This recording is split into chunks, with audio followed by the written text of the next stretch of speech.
Uyg'ur elida Uyg'ur milliy madaniyati dafsanda qilinayotganligi ayblanayotganda O'zbekiston poytaxti Toshkent shahrida xalqaro Uyg'ur rassomlar ko'rgazmasi ochildi. Madaniy meros deb atalgan mazkur ko'rgazma 30-sentabrdan 6-oktyabrgacha Toshkent fotosuratlar saroyida davom qiladi.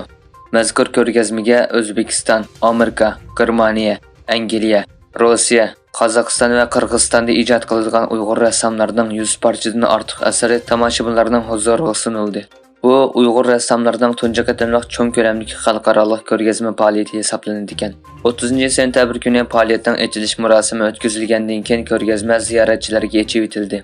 Mazkur ko'rgazma yosh rassom Gulnaz Tursun va Toshkent shahrining Sergel tuman Uyg'ur jamoatining tashabbusida O'zbekiston Uyg'ur jamoati, O'zbekiston Go'zal san'at akademiyasi va Toshkent fotosuratlar saroyining qo'llab-quvvatlashida tashkil qilindi. Mazkur ko'rgazmaga O'zbekiston xalq rassomi, O'zbekiston Go'zal san'at akademiyasining faxriy akademiki professor Lekim Ibrohimov yetakchilik qildi. Jenevada chaqirilayotgan BDT kishilik huquq kengashining 54-navbatdagi yig'iniga qatnashayotgan Dunyo Uyg'ur qurultiyi Uyg'ur irqiy qirg'inchiligini har tarafda o'ttirg'a qo'ydi.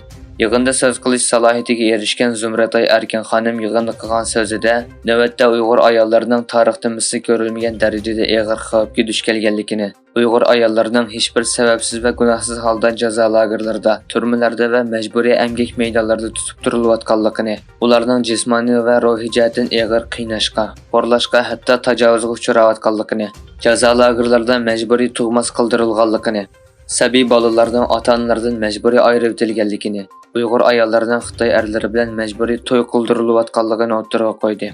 Yig'inda Xitoy vakillari bu jinoyatlarni oqlashga uringan bo'lsa-mu, lekin yig'inda so'z qilgan Tibet vakili Tibetda Sharq Turkistondagiga o'xshashla ayollar bolalarga qartilgan assimilyatsiya va qirg'inchilik siyosati borligini o'ttirg'a qo'ygan. Xitoyning Sharq rayonidagi Jijang o'lkasining markaziy Xongjuda o'tkazilgan 19-navbatlik Osiyo tanharkat musobaqasida tanharkatchilarning kiyimidagi nomerdan o'tirg'i chiqqan bir rasm cheklangan. E'lanishicha, ikki ayol tanharkatchining kiyimidagi nomerlar 4-iyun Tiananmen qirg'inchiligini aks ettirdi deb qaralganligi uchun torlarda munozara qo'zg'agan va cheklangan.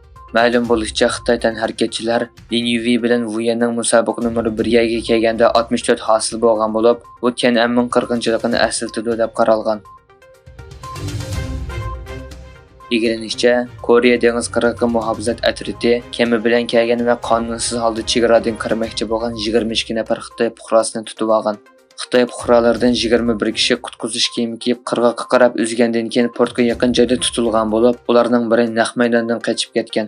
Soqchilar keyin Seulning janubiga 29 kilometr keladigan ansonda qochib ketgan kishini tutib dengiz qirg'oqi muhofazat atritiga topshirib bergan. Hindiston soqchilari Xitoydan mablag' topshirib olganligi o'ttirg'a qo'yilgan Newsclick xabar to'rbitining ishxonalarini va bir qism jurnalistlarning uyini oqtirgan. Xabarlarda zarba berish jarayonida mazkur torning 5 muharririni o'z ichiga olgan 2 kishining qo'lga olinganligi va nurg'un hujjat va uskunalarning qo'lga tushirilganligi bayon qilingan. E'lanishicha, 2 yil burun o'ttirg'a qo'yilgan Yevropa siyosiy jamiyati 10-oyning 5-kuni Yevropa ittifoqining navbatchi raisligini o'taydigan Ispaniyaning sohibxonlik qilishi bilan Granada shahrida uchrashib, Yevropaning kelgusi uchun yo'l xaritasi bekitdi ekan. Madrid va Bryusseldagi diplomatik manbalardan kelgan uchurlarga qaraganda, Ozarbayjon prezidenti Ilham Aliyev va Armeniya bosh ministri Nikol Pashinyan yig'inlarga qatnashib uchrashish o'tkazdi ekan.